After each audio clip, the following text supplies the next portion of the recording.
Reach the world, I will go. Em português, alcance o mundo, eu irei. O que é isso?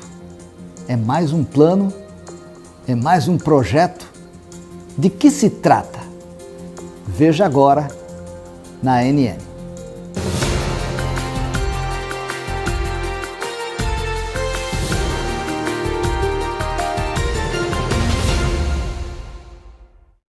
Alcance o mundo, eu irei, é o nome do novo plano estratégico da Igreja Adventista do Sétimo Dia para os próximos 5 anos. O projeto foi lançado no primeiro fim de semana de julho. A noite de sexta-feira incluiu histórias de missão, música e informações sobre o I Will Go. Além disso, o evangelista Mark Finley revisou o estudo da lição da escola sabatina. A manhã de sábado foi coroada por um sermão do presidente mundial da denominação, pastor Ted Wilson. Alcance o mundo, eu irei, é uma ferramenta da igreja que se baseia na grande comissão dada por Jesus, descrita em Mateus 28, que chama os seus seguidores a fazer discípulos de todas as nações. O plano reflete dados coletados de fiéis adventistas por meio de várias pesquisas. Estas informações identificam áreas que podem nos ajudar a crescer espiritualmente e ser mais eficientes em nossa missão de pregar a todo mundo as 3 mensagens angélicas de Apocalipse 14. Veja agora uma apresentação didática explicando em detalhes o plano I Will Go. Então, eu ouvi a igreja falar sobre o plano I Will Go, eu irei. Isso me chamou a atenção, mas o que é isso? Eu irei é o novo plano estratégico da Igreja Adventista. A frase tem raiz em passagens importantes, como Isaías 6, quando Isaías responde o chamado de Deus dizendo: eis-me aqui, envia-me a mim. E Mateus 28, quando Jesus disse: portanto, ide, fazei discípulos. Agora é a nossa vez. O plano estratégico faz parte da nossa resposta. Ele fará 2 coisas: equipá-lo com o que você precisa para abraçar sua missão e fornecer indicadores para acompanhar seu progresso ao responder: ok, Jesus, eu irei. Acho que eu estou entendendo, mas qual é a missão? Estou feliz que você perguntou. Nossa missão como adventista é fazer discípulos de Jesus e proclamar a todas as pessoas o evangelho eterno dos 3 anjos, em preparação para o breve retorno de Jesus. É uma grande tarefa, mas ninguém precisa fazer isso sozinho. Temos um sistema de apoio de mais de 21 milhões de membros em mais de 160 mil congregações. Ufa, são muitos membros. Fizemos progressos? Sim, claro. Embora estejamos sempre abertos a melhorar. Eu irei baseia-se no sucesso de nosso plano estratégico anterior, chamado Alcance o Mundo, no qual partimos alcançando o mundo. Seguindo Alcance o Mundo, a igreja avaliou a eficácia de nossas diferentes iniciativas em todo o mundo para obter informações para o futuro. Basicamente, após anos de trabalho e pesquisa, desenvolvemos esse sistema de avaliação e transformamos em uma estratégia que será executada deste ano até 2025, chamada I Will Go. Eu irei. Ok, avaliação. Está entendido? E essas ideias? Os líderes adventistas criaram um plano que simplesmente diz ao mundo o que fazer? Não, não é isso. Essa pesquisa só valerá a pena se os adventistas de todo mundo participarem, colaborarem e inovarem exatamente onde estão. Eu irei não é dizer o que fazer, é ajudar você a seguir em frente com o que Deus já colocou em seu coração. Todo influenciador espiritual precisa de apoio para ter sucesso e a igreja deseja provar isso. Eu gosto da ideia de obter apoio. Então como funciona? Eu irei é composto por 10 objetivos, dividido em 3 áreas: missão, crescimento espiritual e liderança. Cada objetivo possui seus próprios principais indicadores de desempenho, os KPIs. Os KPIs são formas mensuráveis de ajudar a determinar se você está ou não atingindo sua meta. Não é necessário registro, eles estão à sua disposição quando você precisar. Pense neles como segmentos em uma barra de progresso.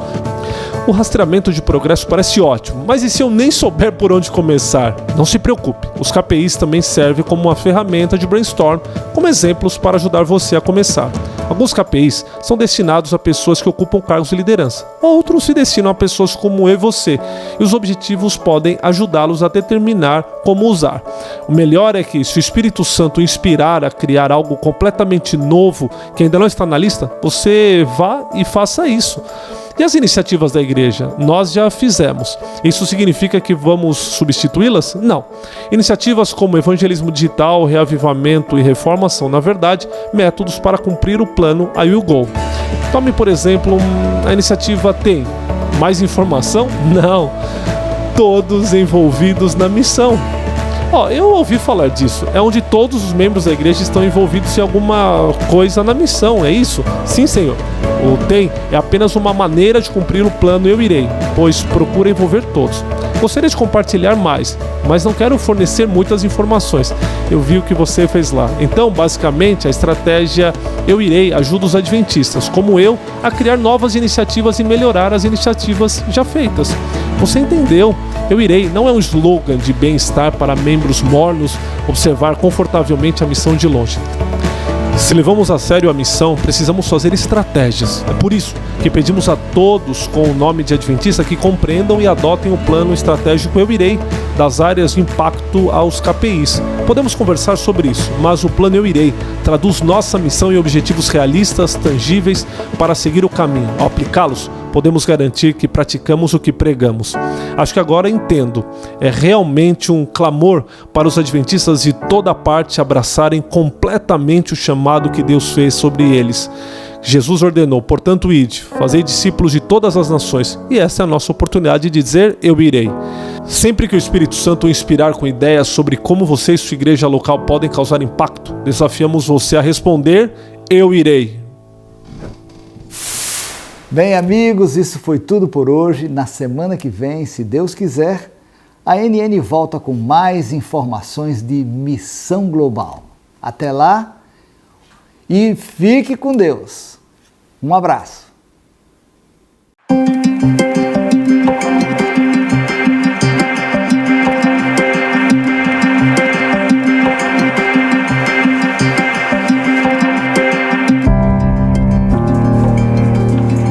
Nina does what most dog owners do. She takes her dog out for a walk every day to enjoy the outside air. But things are a little different for Nina. She relies on Fargo to get her out the door and around the neighborhood safely. He's her guide dog, helping Nina navigate the streets. Nina and her husband, Kevin, are both blind, living in a Toronto high-rise apartment building. This Canadian couple lives in many ways just like anyone else would. They cook, clean, and do household tasks. Nina runs an online business, selling handmade knitted clothing, homemade soaps, and other accessories. Each of these things are an artistic outlet for me. I do the store because I like to have fun with crafts. Nina and Kevin met at Camp Frenda, an Adventist summer camp that opens its doors to the blind community for 1 week each year. It was sponsored by Christian Record Services at the time. Nina and Kevin's love for Jesus grew, and they both were baptized. During the same time, they fell in love and eventually got married. Despite becoming part of a church family, the reality of their daily challenges still exist. I think a lot of people just don't know how to relate to us, and a lot of people are afraid to even talk to us, and so sometimes they just don't know how to approach us as people, and a lot of times we feel left out. In 2007, they were part of the founding team to start a new Adventist congregation with the Ontario Conference. They rented a conference room in a local hotel in Scarborough, a suburb of Toronto, and began meeting once a month. This gathering came to be known as Hope Vision Fellowship and was designed to welcome the blind community. Momentum built over the years, and they formed a core group with new visitors coming through the doors regularly. There's a lot of hopelessness throughout the blind community. I like the name of our church, Hope Vision Fellowship, and that's basically what we are. We hope, and we do have a vision, and our vision is to see blind people get saved, and if the blind people come to know Jesus Christ and find healing and hope through His wonderful grace. In 2016, Global Mission helped support this group, and that same year, Hope Vision Fellowship was recognized as the first Adventist church for the visually impaired in the North American division. Since then, they've started meeting in their own church building, opening the door for more possibilities. Members like Kevin and Nina are actively involved in sharing Jesus' love with the blind community. There are a lot of blind people that really need this hope, and they need this nice time away from their stuff that they deal with every day, and they need sort of a slight refuge. And that's my heart, where I want to make people, help them feel that way, like they matter. Most of the people who attend are not Adventist, but come because they feel safe here. They come from different religions and socioeconomic backgrounds. This congregation is not just focused on meeting the spiritual needs of its community. They also are aware of the physical needs. Pat, one of the founding members, makes sure that people are well taken care of by creating food care packages for people to take home. As most of them can't afford some of the basic necessities of life, let alone a little bit extra. And some of them have to rely on food banks anyway, so this is one of our reaches as well. I mean, this is sometimes the only way of getting their food.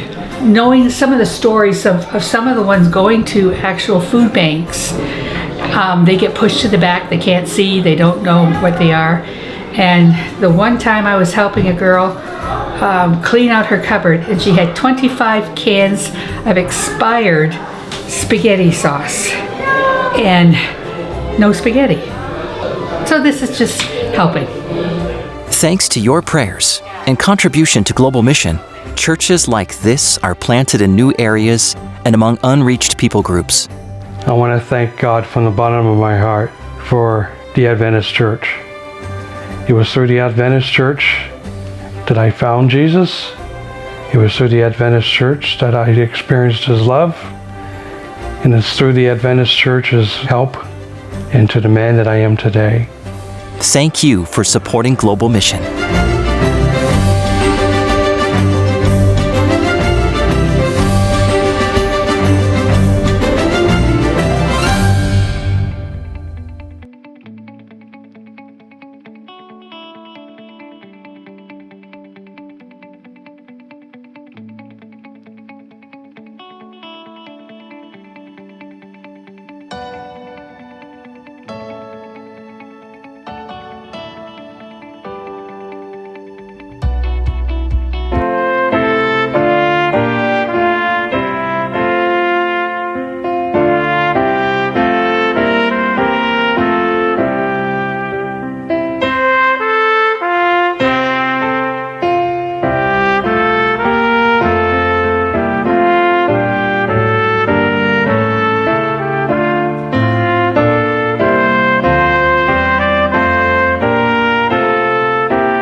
whom shepherds guard and angels sing.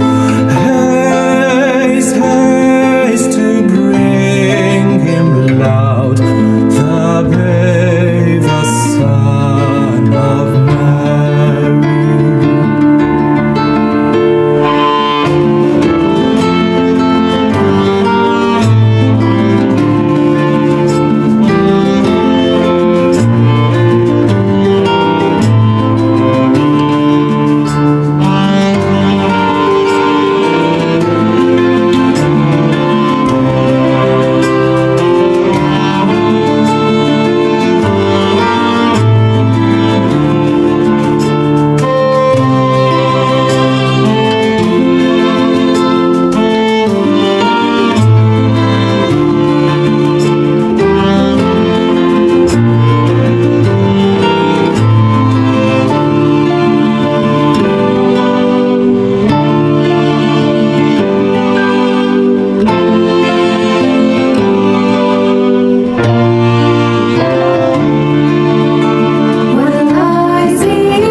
Desejar-vos um sábado muito feliz. Eu creio que está a ser. Temos o privilégio de estar aqui na casa do Senhor, neste lugar maravilhoso onde antes olhávamos para os bancos e víamos a dificuldade que as pessoas tinham, aquelas que chegavam mais atrasadas à igreja, de arranjar ainda algum lugar.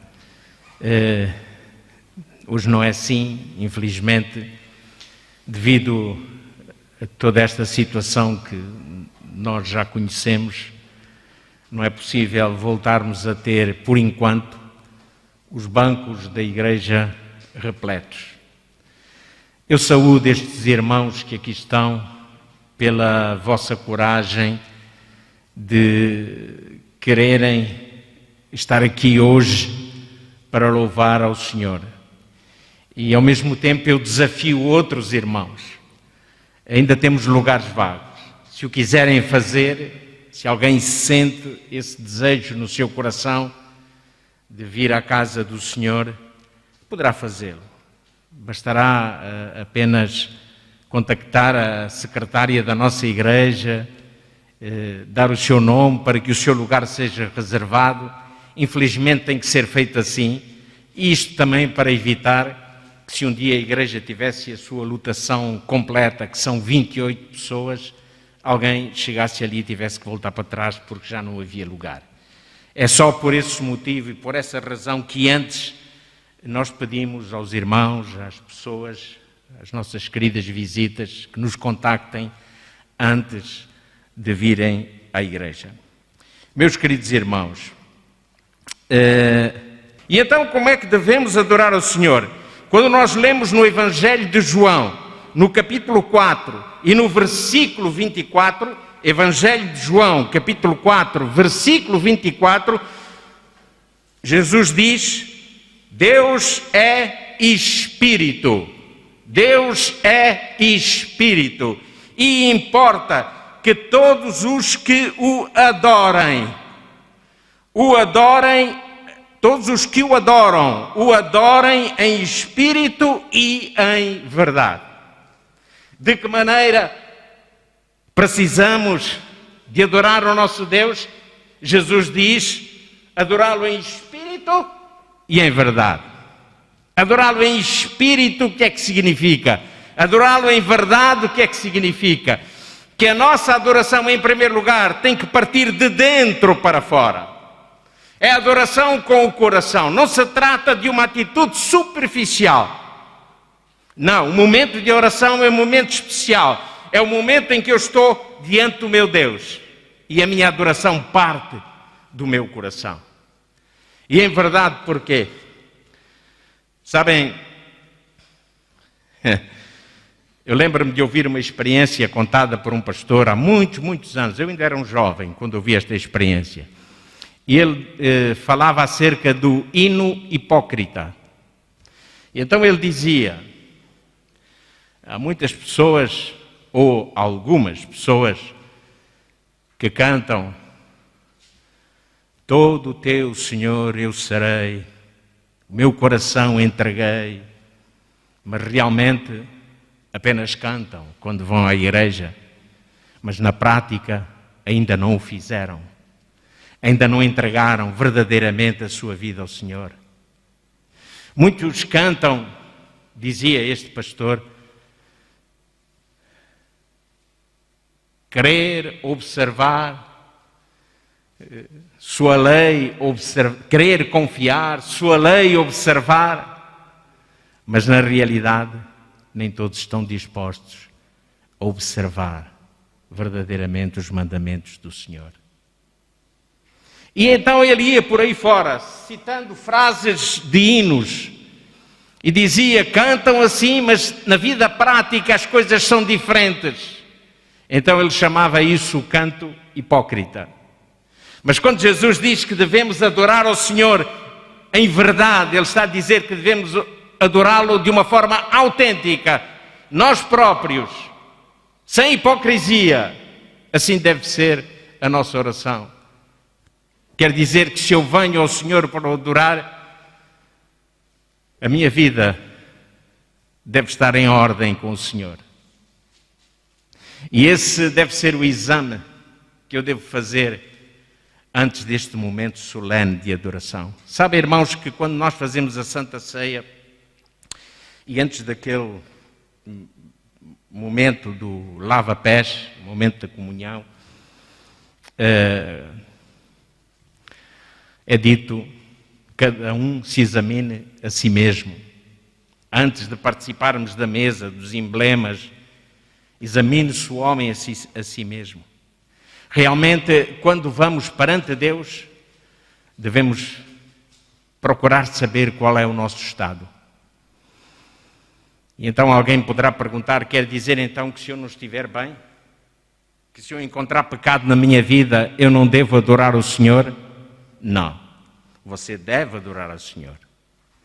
Mas antes, você deve pedir perdão ao Senhor e deve consagrar a sua vida ao Senhor.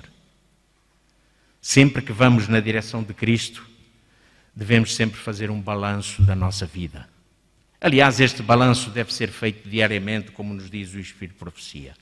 Mas hoje, queridos irmãos, sobre esta questão da verdadeira adoração, de ser ou não ser um verdadeiro cristão, de ser ou não ser um autêntico seguidor de Cristo, eu gostaria de falar-vos de dois encontros que duas pessoas tiveram com Jesus.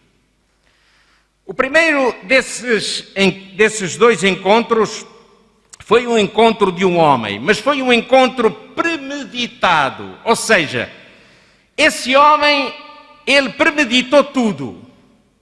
Ou seja, ele pensou: eu quero encontrar-me com Jesus. Eu preciso encontrar-me com Jesus. E porquê? porque ele ouvia falar muito acerca de Jesus. Aliás, ele estava muito bem informado acerca de Jesus. Pela conversa que ele teve com Cristo, nós vamos verificar logo que realmente esse homem, ele estava subejamente informado acerca de Cristo.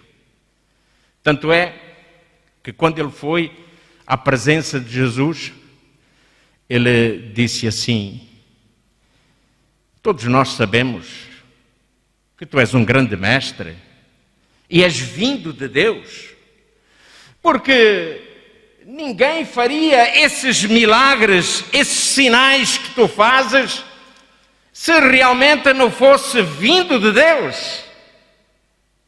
Reparem, agora já sabem de quem é que estou a falar. Estou a falar de Nicodemos, não é assim? De Nicodemos. Pois é, mas reparem, ele sabia alguma coisa a respeito de Cristo. Ele sabia dos milagres que Cristo realizava.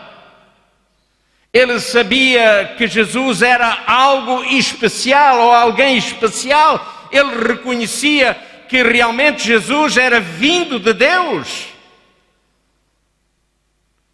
Mas sabe, irmãos, eu hoje não quero destacar muita coisa, muitos factos que estão aqui no conteúdo desta história que se está narrada no Evangelho de São João, no capítulo 3. Mas eu quero deter-me apenas sobre 2 versículos que encontramos nesta história do encontro de Nicodemos com Jesus. Apenas 2 versículos, e que eu considero os mais importantes de todos neste encontro. E os 2 versículos são palavras do próprio Jesus. Porque quando este homem começa por elogiar o Senhor Jesus, Jesus o interrompe. E Jesus lhe diz, São João capítulo 3, versículo 3. São João capítulo 3, versículo 3. Respondendo-lhe Jesus, em verdade te digo, que se alguém não nascer de novo, não pode ver o reino de Deus. Este é o primeiro dos que eu considero mais importante neste encontro. Jesus então está a dizer a Nicodemos o quê? Olha, Nicodemos, o que é preciso é que tu nasças de novo. Se não nasceres de novo, se alguém não nascer de novo, não pode entrar no reino de Deus. Reparem, Jesus está a falar com Nicodemos. E quem era Nicodemos? Nicodemos era um homem que aos olhos da sociedade era uma pessoa intocável, impoluta. As pessoas naquele tempo, quando passavam pelo doutor da lei, o senhor Nicodemos, faziam uma vénia. Porque era realmente um homem muito importante e era conhecedor das Escrituras. Não era qualquer pessoa, era doutor da lei. Mas é este doutor da lei, é este homem considerado aos olhos da sociedade como reto e impoluto, que Jesus diz, se alguém não nascer de novo, não pode entrar no reino dos céus. E reparem que Nicodemos vai contra-argumentar, mas Jesus o corta de novo. Jesus de novo corta a palavra de Nicodemos e diz o seguinte, versículo 5,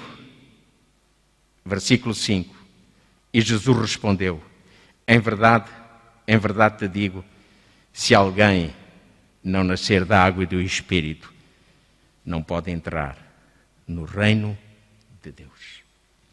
Se alguém não nascer da água e do Espírito, não pode entrar no reino de Deus.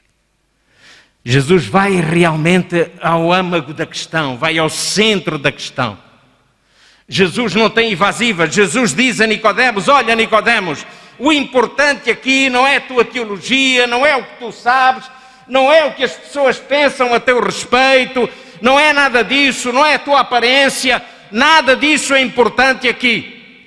Nem o teu conhecimento é importante aqui. Nem pelo facto de seres um bom judeu, membro do Sinédrio. Isso não é nada importante. O que é importante é que tu precisas nascer de novo. E isto então, meus queridos irmãos, faz-me pensar. Ser pastor é importante? Para mim é. Mais importante do que para qualquer um de vós, com certeza. Para mim é. Mas Jesus hoje está-me a dizer, mas isso não é o mais importante na tua vida. Ser membro da igreja há muitos anos é importante? É. É sim.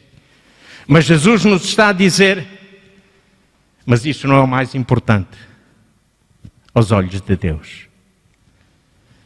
Conhecer muito das Escrituras Sagradas, saber de cor as profecias. E há realmente pessoas que são muito especialistas em termos do seu conhecimento acerca das profecias.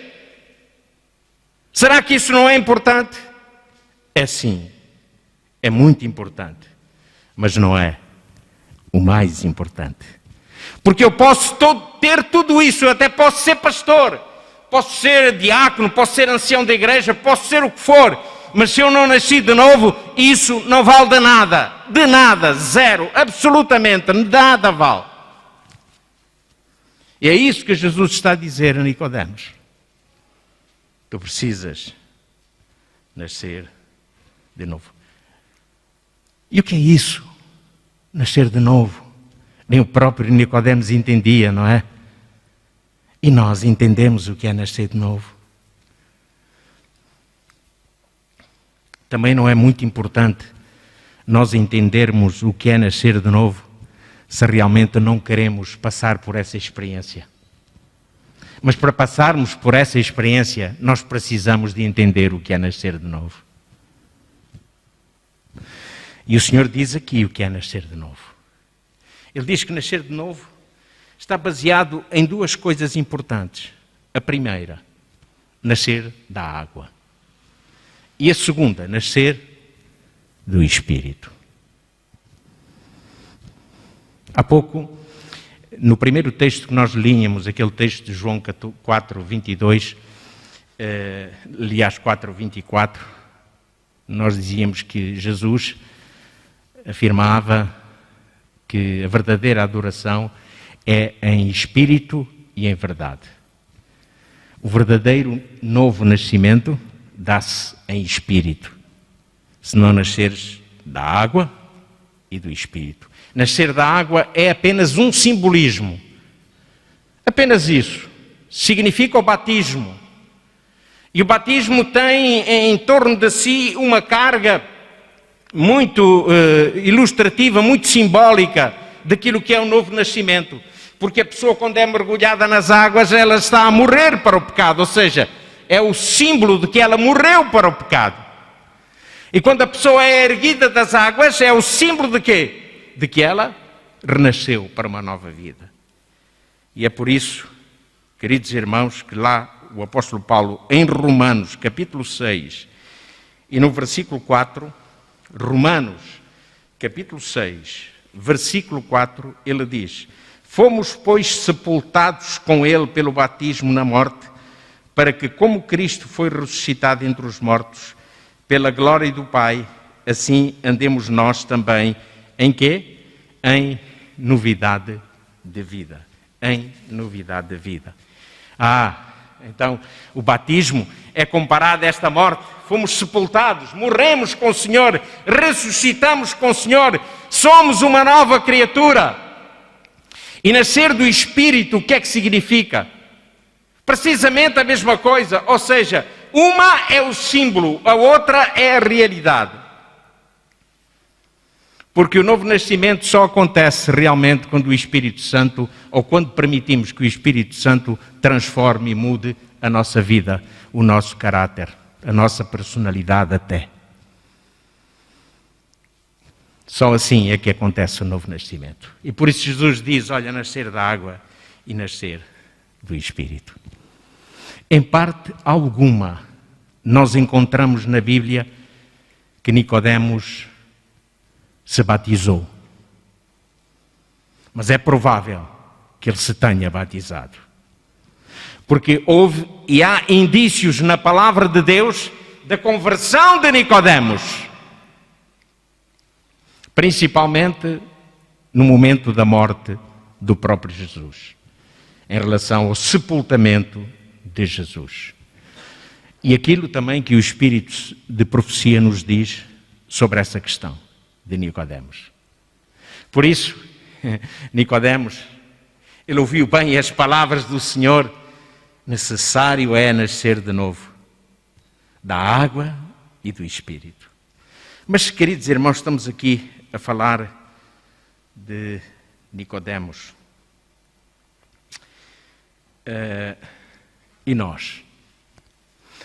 A questão toca-me a mim e toca a cada um de nós que estamos aqui, mais àqueles queridos que nos estão a ver do outro lado da câmara.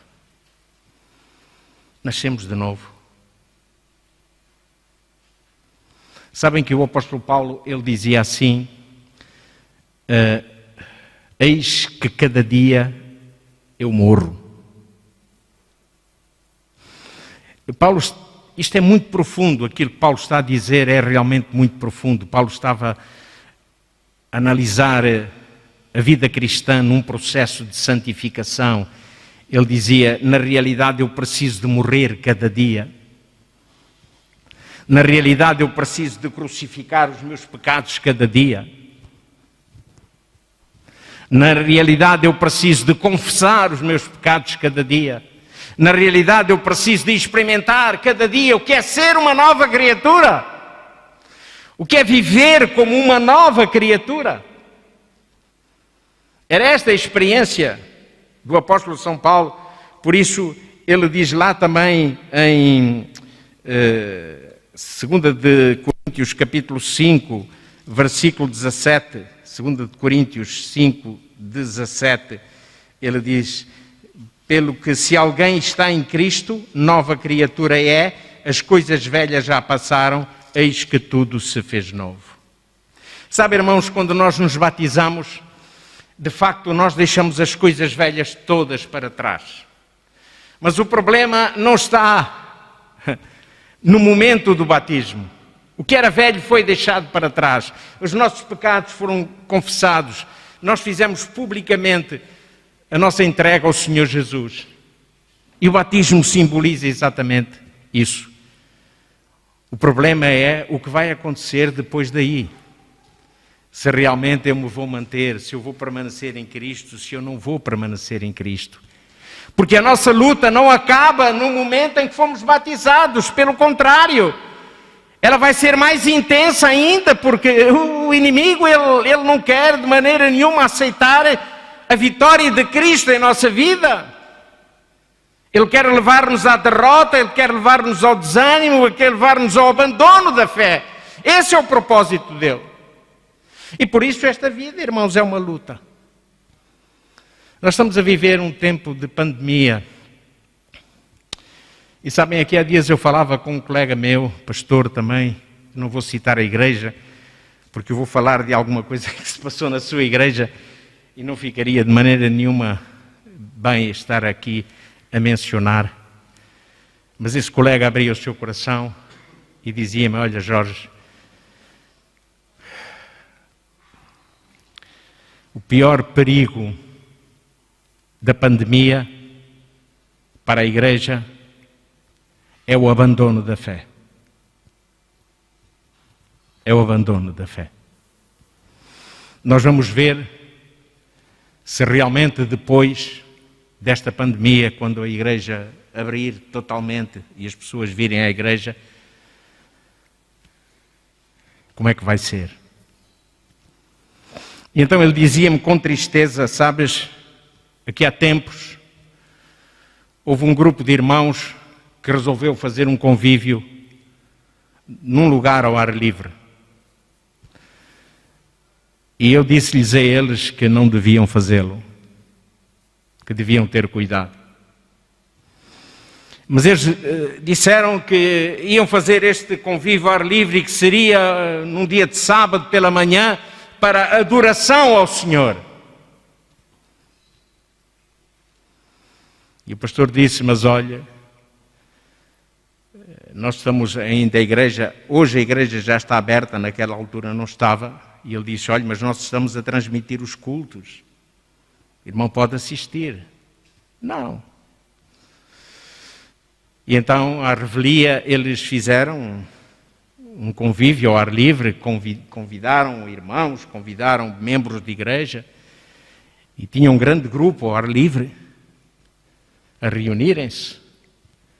A verdade é que um desses irmãos, infelizmente, estava contaminado com Covid-19. Ele não sabia que estava. Não sabia.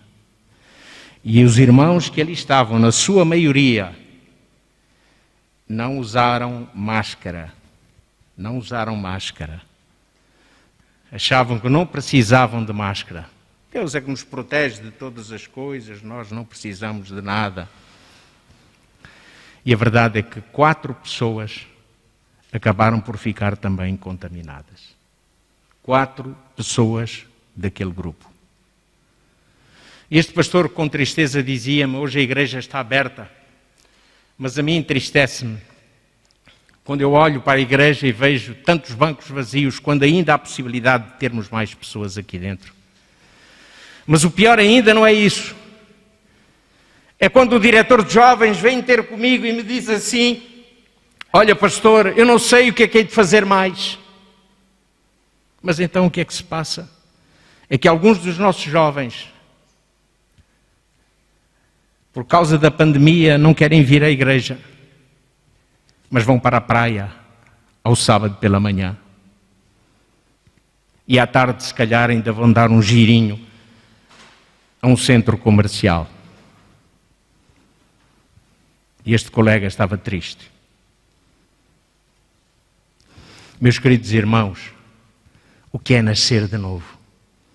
É sentir fome, é sentir sede da palavra de Deus, é sentir fome e sede de vir à igreja, como ainda esta semana uma irmã me dizia, quando eu falava com ela, ela me dizia, pastor, eu estou ansiosa de vir à igreja, eu quero ir à igreja, pastor. E ela hoje está aqui.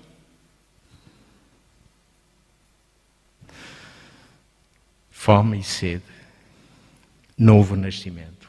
Mas irmãos, eu gostaria ainda de ler convosco uma citação do Espírito de Profecia. Eu penso não cometer nenhum erro ali com a nossa regi. Se calhar vai ser possível apresentar esta citação de irmão White. Eu trouxe-vos este livrinho eu ganhei agora há poucos dias, de uma senhora já muito velhinha, ganhei este livro. Ele é uma das primeiras edições do Caminho para Cristo, da publicadora brasileira. E então, irmão White, na página 57 do Caminho para Cristo, ela diz o seguinte: se o coração foi renovado pelo Espírito de Deus, a vida dará testemunho desse facto. Se bem que nada possamos fazer para mudar o coração ou pôr-nos em harmonia com Deus, se bem que não devamos absolutamente confiar em nós mesmos ou em nossas boas obras, nossa vida revelará se a graça de Deus está habitando em nós. Ver se há mudanças no caráter, nos hábitos e atividades. Será claro e positivo o contraste entre o que foram e o que hoje são. O caráter se revela, não por boas ou más ações ocasionais, mas pela tendência das palavras e atos costumeiros. E agora, irmãos, há um texto muito conhecido no livro de Salmos, é o Salmo 51, o versículo 10, nós conhecemos esse texto de cor, ele também vai ser projetado aqui, e nesse texto o salmista diz: cria em mim, ó Deus, um coração puro e renova em mim um espírito Em muitas traduções diz reto, noutras traduções diz inibalável. Desculpem lá, agora... Inabalável, sim, assim é que é, inabalável. E noutros textos ainda, como diz na minha Bíblia aqui, ela diz um espírito estável. Inabalável tem esse sentido de estabilidade, que não se pode mover.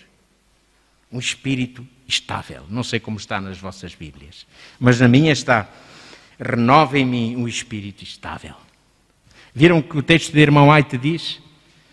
Não são momentos ocasionais que revelam a nossa espiritualidade ou a nossa relação com Deus. Mas diz que é mantermos o quê? Uma estabilidade na nossa vida espiritual. E é dessa estabilidade que realmente nós hoje precisamos. E agora, para terminar, e muito rapidamente, vou falar-vos então do segundo encontro. E este segundo encontro de Jesus não foi um encontro premeditado. Eu diria que talvez fosse um encontro ocasional, aconteceu por acaso.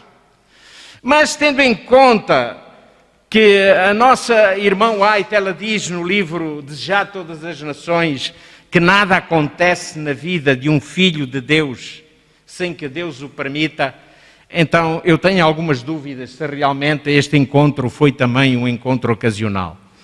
Pelo menos para aquela mulher, porque se trata de uma mulher, foi de facto um encontro ocasional. Porque ela não esperava encontrar-se com Jesus. Enquanto Nicodemos, ele pôs na sua cabeça: eu hoje vou ter que falar com aquele homem, com Jesus. Esta mulher, e já estamos a saber que é uma mulher, ela não tinha, nem pensava naquele dia que se iria encontrar com Jesus. E a Bíblia, de facto, fala-nos de muitas mulheres. Sabem que a samaritana, e eu agora já estou a revelar qual era a mulher, a samaritana, ela, em termos da sua experiência espiritual, era o oposto de Nicodemos. Enquanto que Nicodemos era visto pela sociedade como uma pessoa de bem, como uma pessoa reta, justa, intocável, esta mulher samaritana era o contrário. Ela era vista como uma mulher com uma reputação muito baixa, muito duvidosa. Aliás, ela própria, diante de Jesus, Jesus lhe diz: olha, tu tens 7 maridos e este que agora tens não é teu marido, não é? Foi isso que Jesus disse àquela mulher. A sua vida, a sua reputação era bastante duvidosa, diferente de Nicodemos. Mas é interessante que há muitas coisas também em paralelo e muito semelhantes entre Nicodemos e a samaritana, ou entre o encontro de Nicodemos com Jesus e o encontro da samaritana com Jesus. É que Nicodemos procurou Jesus à noite para não ser visto. Não ficava bem a Nicodemos ser visto durante o dia, encontrar-se com Jesus. Não ficava bem para o doutor da lei. E a samaritana também foi ao encontro de Jesus a uma hora em que ninguém a iria ver com facilidade. Porque ninguém vai buscar água ao poço na torreira do sol ao meio-dia. Ninguém vai. E a mulher samaritana, ela vai buscar água ao poço na torreira do sol. Sabem que ir buscar água ao poço ou à fonte era um trabalho de mulher. E as mulheres juntavam-se muitas vezes à mesma hora para acartarem água, para levarem água para as suas casas, os seus cântaros, encherem os seus cântaros. E enquanto estavam ali a encher os cântaros, elas conversavam. As mulheres gostam muito de conversar, são muito conversadeiras, são mais conversadeiras que os homens. E isso é bom, é bom. Então elas juntavam-se ali para falar, para conversar, e às vezes, é claro, também falavam mal da vida alheia, não é?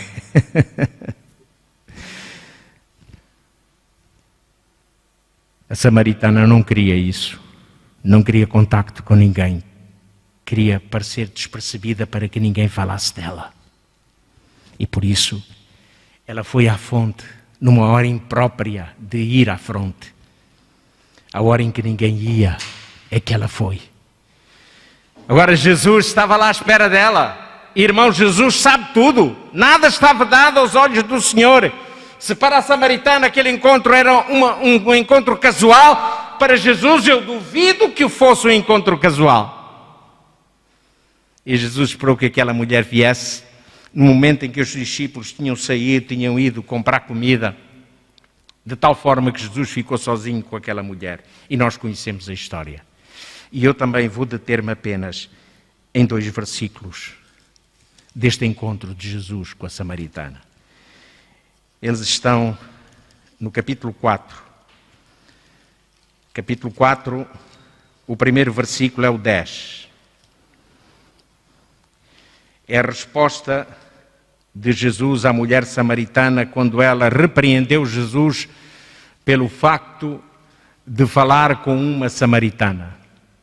Como é que tu me pedes de beber se eu sou samaritana e tu és judeu? Os judeus e samaritanos não se davam, não se falavam. E então Jesus diz assim, versículo 10. Se tivesses conhecido o dom de Deus e quem é o que te diz, dá-me de beber, tu lhe terias pedido e ele te haveria dado a água da vida. Olhem, queridos irmãos, o que é que Jesus diz a esta mulher? Mulher, tu precisas é de quê? Da água da vida. E o que é que Jesus disse a Nicodemos? Olha, homem, tu precisas é nascer de novo. Nascer de quê? Da água e do Espírito. O que é esta água da vida? De onde ela jorra? A água da vida, ela purifica, porque Jesus a seguir, no versículo 13, aliás, no versículo 14, Jesus diz àquela mulher, mas aquele que beber da água que eu lhe der nunca terá sede, pelo contrário, a água que eu lhe der se fará nele uma fonte de água que jorre para a vida eterna. Repararam, queridos irmãos? Jesus diz, mulher, tu precisas desta água. E se tu beberes desta água, ela vai jorrar para a vida eterna. Jesus diz a Nicodemos, tu precisas nascer de novo. E se tu nasceres de novo, vais ser uma nova criatura. Uma nova criatura. A esta mulher, Jesus está a dizer precisamente a mesma coisa. Precisas da água. A água da vida, o que é? De onde jorra a água da vida? Eu quero dizer-vos, irmãos, que a água da vida jorra daqui, da palavra de Deus. Sabem porquê? Porque a figura central da Bíblia é Jesus. O centro da Escritura é Jesus. O centro de toda a doutrina bíblica é Jesus. O centro de toda a verdade bíblica é Jesus.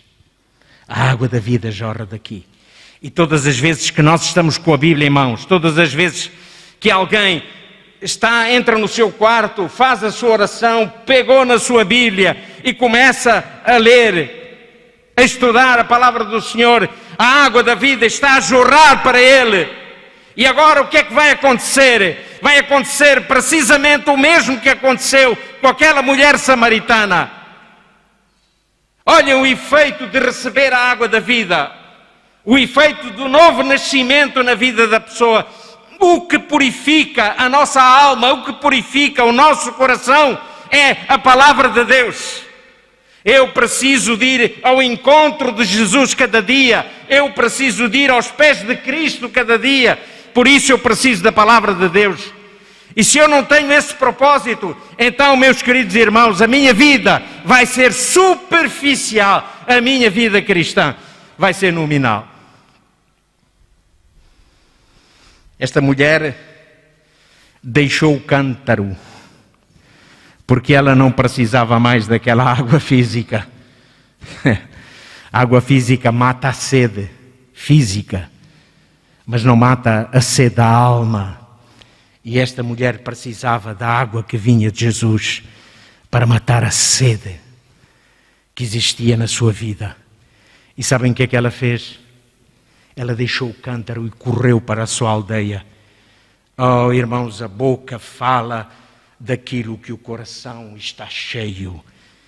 Quantas pessoas às vezes dizem assim: eu não, fazer trabalho, comunicar aos outros a mensagem, dar estudos bíblicos, distribuir folhetos, isso não é meu trabalho. Isso é trabalho dos anciãos, isso é trabalho do pastor, meu trabalho esse não é. Meu querido, se a água da vida limpou o teu coração, se a água da vida jorra como uma fonte, tu não vais poder ficar calado. Tu vais falar aos outros, sim, da palavra de Deus, como fez esta mulher. E sabem o que aconteceu? A Bíblia não diz quantos, mas a Bíblia diz muitos. Muitos habitantes daquela cidade dirigiram-se àquele poço a correr por causa do testemunho de uma mulher. E ali se assentaram também aos pés de Jesus para receber o quê? A água da vida. E aqui se dá um milagre da multiplicação. Aqui se dá um milagre da multiplicação. Porquê? Porque estes homens, quando saíram dali, saíram também com o seu coração cheio. A água da vida jorrava e eles foram também comunicar aos outros. O último texto que vamos ler está em Apocalipse. Apocalipse capítulo 22, versículo 17. Apocalipse 22, versículo 17. É um texto também muito conhecido, mas eu quis guardar este texto para o final deste nosso momento. O Espírito e a esposa dizem: vem, queridos irmãos, é um convite que Jesus nos está a fazer. Sabem que o Espírito é o Senhor, Deus é Espírito. Importa que todos aqueles que o adorem em Espírito e em verdade.